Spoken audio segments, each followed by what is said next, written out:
Disculpe, presidente. Bueno, obviamente que analizar, tomar una decisión, evaluar este proyecto y este tema tiene muchas particularidades y muchos puntos de vista. Que senadoras y senadores voten por lo que siempre creyeron en su vida, que es una doctrina, me parece que es lógico y está bien. Y ojalá todos a lo largo de nuestra carrera política podríamos ser coherentes con lo que pensamos el primer día. Si hoy una senadora o un senador vota por una cuestión ideológica, me parece fantástico y se tiene que sentir orgullosa de esa persona de votar respecto a eso. Si alguien hoy va a votar por el pragmatismo de la política, ¿y quién de nosotros alguna vez en nuestro mecanismo de toma de decisiones en el ejercicio de la función pública no hemos tenido que hacer cosas que nos movilizaron? Si alguien tiene que tomar la decisión por una obediencia partidaria, ¿quién puede tirar la primera piedra? ¿Qué quiero decir con esto? Que este debate, que este crédito, que esta ley tiene tantos componentes como cada persona, cada senadora o cada senador pueda tener en su inteligencia y en sus sentimientos. Y aunque parezca que no, porque parecería ser que el debate es económico, es técnico, este es un tema también de sentimiento y es un tema de convicciones, es un tema de intereses, es un tema que a cada una y a cada uno de nosotros nos atraviesa de una manera distinta. Yo salvo, digo porque soy nuevo y no he estado en otras discusiones tan profundas, pero si sacamos la cuestión religiosa, este es un tema muy parecido al aborto. Muy parecido al aborto. Porque se mezclan un montón de situaciones para tomar una decisión cada uno de nosotros.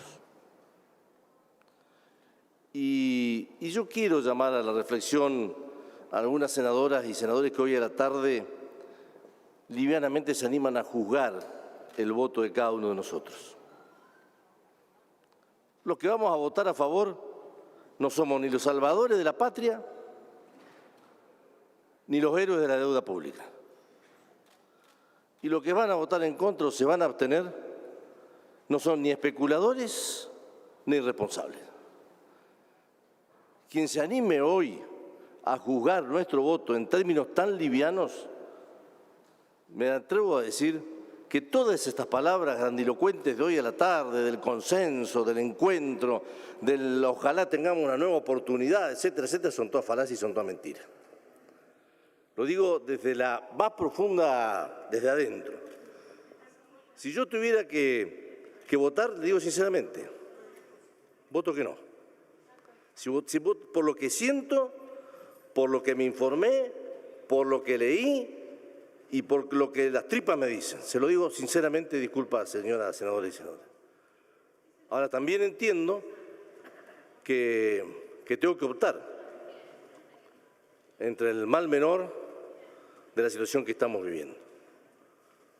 De este atraso inexplicable del ministro de Economía, que prometió en el año 2021 que en mayo se firmaba el acuerdo. En mayo del 21 prometió que se firmaba el acuerdo y no puede justificar por qué tardó tanto y no puede ni siquiera decir qué es lo que sucedió en ese momento. Pero bueno, aquí estamos. Me hacen acordar esas historias de los siglos pasados, de la barbarie, cuando a un condenado a muerte le decían, ¿querés elegir entre la guillotina o la horca? Y el pobre condenado a muerte decía, bueno, dame la horca que por lo menos voy a ver el verdugo. Pero aquí estamos. Y dentro de lo que estuve leyendo, recomiendo un libro, es largo, yo no lo terminé de leer, muy técnico, Crisis y reestructuración de deuda soberana. Una visión sistémica desde la perspectiva de los mercados emergentes. Adrián Cosentino, Matías Izaza, Pablo Carreras Mayer, Fabián de Achával, Mariel Coretti y Fabián Daló. Interesante. Y voy a leer un párrafo porque después quiero ir a uno de los motivos. Hoy a la tarde se analizó esta situación desde 2 o 3 puntos, desde el déficit, si la deuda que se renegoció era de un gobierno o era de otro gobierno, si había opción. Nosotros acá, yo por lo menos, lo que estamos analizando y juzgando en términos políticos y económicos, si la decisión estuvo bien tomada o mal tomada. Acá lo que estamos analizando y juzgando es si la decisión fue la correcta o no, si el Fondo Monetario cumplió o no cumplió. Estamos discutiendo, analizando, evaluando políticamente y ante la historia si lo que se decidió hacer se hizo o se hizo otra cosa. Y dentro de este libro quiero leer quien prologa, nadie lo conoce, es un americano, se llama Lee Butchley, algo así, parecido. Y voy a leer algunas cositas que me parecen que son interesantes para dar mi primera hipótesis de esta situación. Dice este hombre: los políticos en el país deudor estarán enfocados en el hoy, en esta crisis y sus efectos de esta administración. Estarán predispuestos en confiar en que la divina providencia cuidará de su amada patria en el futuro y proveerá cualquier auxilio para la próxima administración pueda requerir para lidiar con los problemas de deuda que herede. Por su parte, los acreedores inmersos en una crisis de deuda soberana en el siglo XXI estarán igualmente predispuestos a favor de una rápida, aunque temporal, solución. En otros tiempos, cuando un banco prestaba dinero a un prestatario soberano, el banco esperaba estar allí para cobrar su dinero a la fecha de vencimiento del préstamo. Ningún mercado líquido existía en aquel entonces a través del cual los bancos pudieran fácilmente deshacerse de sus activos soberanos. En ese ambiente, una reestructuración de deuda inadecuada era simplemente el boleto de entrada a la nueva reestructuración, a la que las mismas partes estaban invitadas. Hoy en día no es así, dice. Los instrumentos de deuda soberana se comercializan en mercados altamente líquidos. El éxito, les pido atención en esta frase, ¿no?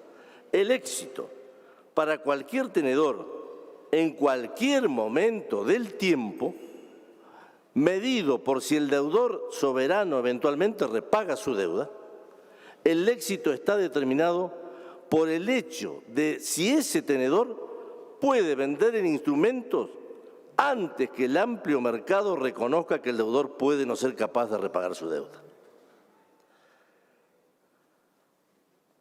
Si son sorprendidos por una reestructuración de deuda, los acreedores actuales están consecuentemente motivados en devolver a los instrumentos de deuda afectados un estatus de cumplimiento, pero solamente por el tiempo necesario para poder venderlos a un precio decente.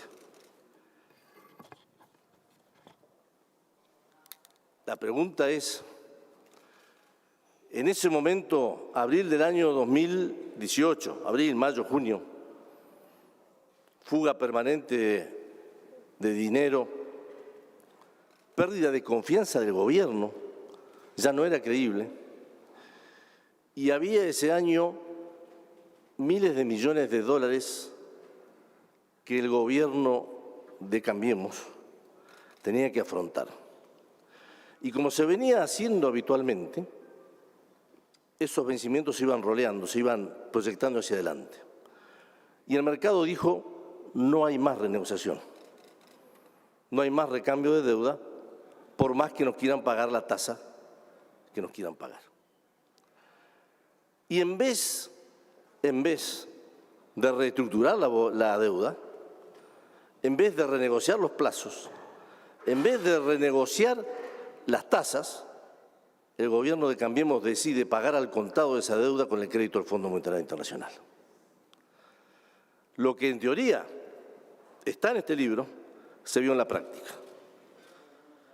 El fondo y la deuda de los 50.000 millones se utilizó para pagar al contado, sin el menor intento de reestructuración y de defensa del interés nacional, para que entre agosto del año 2018 y diciembre del 2019 se hayan pagado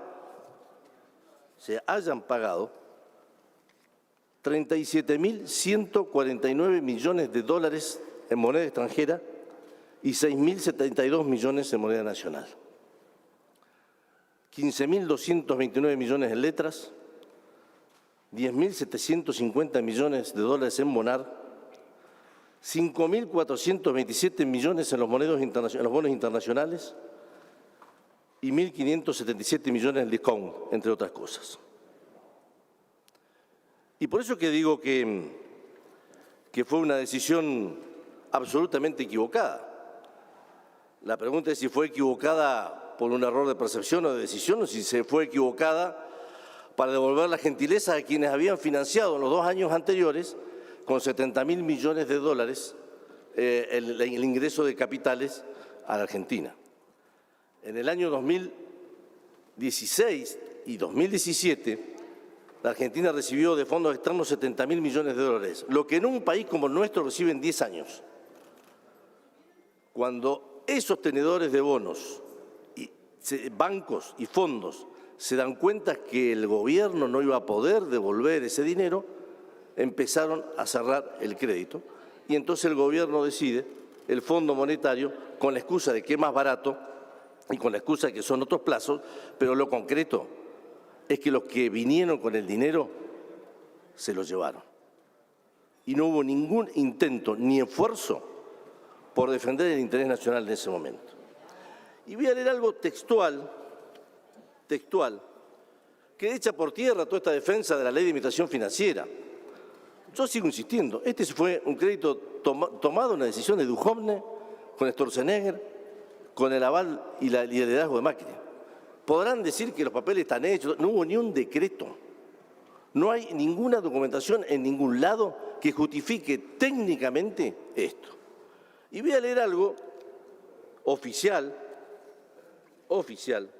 que avala esto, que es el balance de gestión del gobierno de Cambiemos del ministro Lacunza. Está medio la tinta mala, pero es bueno. Y el ministro Lacunza, donde también hace un balance de en qué se pagaron, para qué se usaron los 45.000 millones, que son esto lo que acabo de leer, que es documento oficial. El ministro Lacunza dice, en julio de 2018 se acordó un programa stand-by por 50.000 millones con una duración de 36 meses y a un costo más bajo al disponible en el mercado. Sin embargo, a fines de 2018 se inició una renegociación de los términos originales del programa que culminó el 26 de septiembre de 2018 con la aprobación de un nuevo acuerdo por 57.100. Este acuerdo aseguró el financiamiento para los próximos años y redujo su costo. Esto último es así, ya que reemplazó deuda más cara, abre el paréntesis, que se hubiera conseguido en el mercado, cierra el paréntesis, por deuda a tasas más bajas. Entonces, ¿qué quiere decir? Y valida la otra cuestión. La justificación de haber utilizado el artículo 60, 61 de la Ley de Imitación Financiera es mentira. Porque el artículo 60 habla y dice, siempre y cuando está vigente, hay dos teorías, si la reforma de la Constitución volteó esa ley o no volteó esa ley, etcétera, etcétera. Digo, cuando el artículo 60 permite la utilización, dice, para mejorar plazos, tasas de la deuda contraída. El ministro Lacunza, entre los paréntesis, dice que es para la deuda que se podría haber tomado para refinanciar los vencimientos que no tenían plata en ese momento. A confesión de parte, relevo de prueba. Pero no lo digo yo, lo dijo el ministro Lacunza en ese momento. Quiero también agregar un trabajo interesante porque a medida que uno investiga va descubriendo investigadores, autores. Un artículo breve de la licenciada Magdalena Rúa, de Fénix, donde hace lo que a veces uno no puede decir en palabras, y ella plantea Antes que ingresara el primer desembolso del fondo, el 22 de junio de 2018, las reservas internacionales arrojaban 48.500 millones de dólares. Y luego de haber recibido la totalidad de los fondos del préstamo stand-by, 44.700 millones de dólares. En septiembre de 2019, las reservas estaban en el mismo nivel al que se encontraban previamente. 48.500 al inicio, ya terminó, presidente. Quiere decir esto que cada vez que ingresaron los fondos del Fondo Monetario Internacional, las reservas subían y al poco tiempo bajaban. Entre junio del 2018 y septiembre del 2019, la salida de fuga de capitales de residentes acumularon 36.382 millones de dólares, mientras que las salidas de no residentes por desarme de portafolio alcanzaron una suma acumulada de 10.151 millones. En total, las salidas en conjunto por ambos conceptos sumaban 46.500 millones de dólares del balance cambiario del Banco Central, superando los fondos del Fondo Monetario Internacional. Esto se explica por el pago al contado constante y sonante de los vencimientos de ese año, que se ve agravado, y lástima que no tengo más tiempo, ¿por qué? Por la inexperiencia, liviandad, no se dieron cuenta, vaya a saber cuál es el calificativo, de no haber implementado un control de capitales como hubiese correspondido. Y dejo para agregar, Presidenta, dos cosas. El anuncio oficial del Fondo Monetario Internacional, en su mensaje oficial, cuando fija los 4 ejes del programa, restablecer la confianza en el mercado, proteger los segmentos más vulnerables de la sociedad. Senador, necesitamos cerrar, por favor. Afianzar la credibilidad del marco de fijación de metas de inflación del Banco Central y reducir progresivamente las tensiones de la balanza de pagos. Ninguno de los 4 objetivos se cumplió. Y el 22 de diciembre del 91, el Fondo Monetario dice, el informe también encuentra que el programa no cumplió con sus objetivos, a pesar de las modificaciones significativas de la política económica. Los rescates crecientes, junto con la fuga de capitales de los residentes, ejercieron una presión considerable sobre el tipo de cambio. Y después plantea ya los directores lamentaron que Senador, le pido que cumplamos, por favor, con los horarios pactados. Con su objetivo de restaurar la confianza en el mercado. Bien, tendría mucho más para decir. En concreto, en términos políticos y económicos, este acuerdo con